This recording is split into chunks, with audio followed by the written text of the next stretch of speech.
Welcome back. You're watching Startup Street. Now, large language models may have a truth problem. That's the word coming in from Zoho's co-founder and CEO, Sridhar Vembu. In a candid chat with CNBC TV 18's Youth Sanith, the Zoho boss said that over 15% of the company's employees have stopped using ChatGPT, even as the company is building a language model of its own. Here's a slice of that conversation.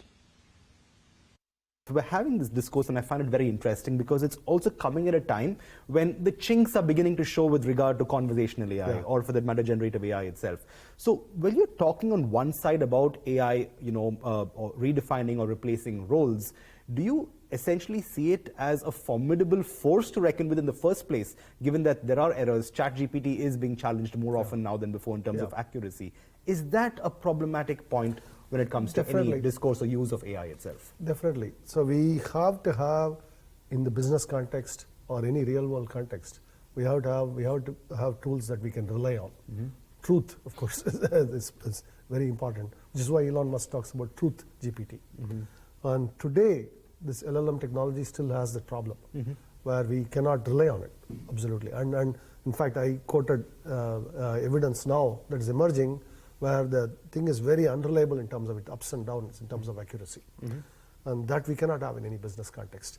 There is some fundamental research problems there, so this is not a solved problem by any means, but it also calls for then humility, that we cannot just say that all these problems are solved. We have to be working on it, and so that is why I think that the rollout will be very guarded. And there are areas where we can immediately use the technology, but there are areas where we have to be careful.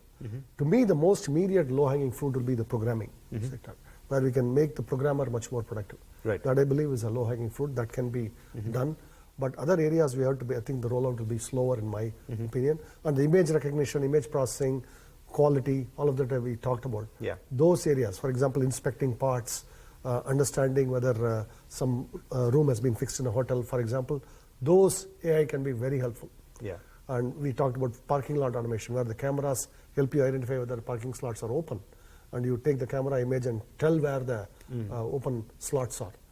AI is very useful there. So a lot of this technology can be immediately put to use in areas where these concerns don't arise. And figuring out the difference between the low-hanging fruits and the potential areas where more work needs to be done is relevant to this discourse, no doubt. But given the ups and downs that you just spoke about, I have to ask you, do you use generative AI? What do you use it for? Definitely my usage has dropped over time.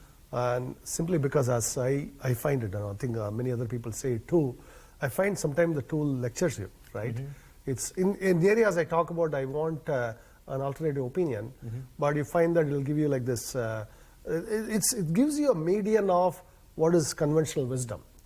But a lot of times in business, you don't just go by conventional wisdom. You need alternative points of view. And when you talk about this, when you push the AI there, it starts lecturing you. And that's what I found out personally. And you also made a very interesting point where you said, I think 15% of your employees, at least whom you checked with, hadn't used a conversational generative AI tool. No, 8% had not used it, but 30% I believe had reduced their usage. Is that telling when it comes to processes at tech companies that employ generative AI itself? And is that perhaps I don't know. I don't want to read too much into it. We ran a survey, about 8,000 over 4 people participated, where we found that about 50% use it regularly, 52%. Another about 30 or so percent have started using it, but their usage have reduced to more occasional use. And about 15% have stopped using it, and 8% haven't tried, or something like that. I remember these numbers. But the key here is that why the usage is reduced in this cohort. I myself am in that 30% where the usage reduced over time. That's what we want to understand, why it is reduced. At least my personally speaking, why for me is, on the areas I know about where I want a good debating partner, let's say, or somebody who will explore an area, it starts lecturing you on conventional wisdom. So that's where the problem is.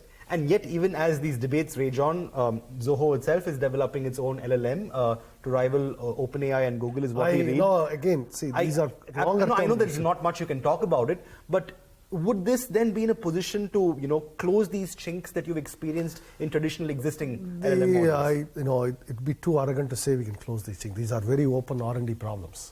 We are working on those problems, but with any of these cutting-edge R&D, you cannot predict the results. So, and we cannot even predict the timelines. So we are just working on it. I am actually personally working on some of those problems. What's the intention, Sridhar? Are you hoping to take on the biggies in this space?